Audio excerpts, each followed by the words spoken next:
Isang pangit na umaga sa inyo guys, haha. Sana masama yung gising nyo. Na naman tayong event, kasal to ng ating isang brother. Syempre, flex muna natin yung bagong karnap naming core. Syempre, flex natin yung mukha natin. Maganda gising natin kahit pangit tayo, Lods. Teka, bakit pa ako syempre yan, Lods? Trunk yan, Lods, no? Diyan namin nilalagay yung mga masasamang tao.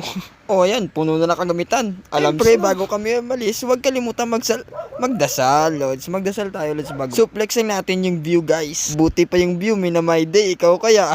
Makikita yung mga collection ng mga nakarnap naming sasakyan, guys. Hineld yung kasal, guys, sa Kalsangin, no? So, garden wedding ito mamaya. First time ko din umattend ng garden wedding, so ano bang in-expect ko? Syempre, wedding pero nasa garden, ha?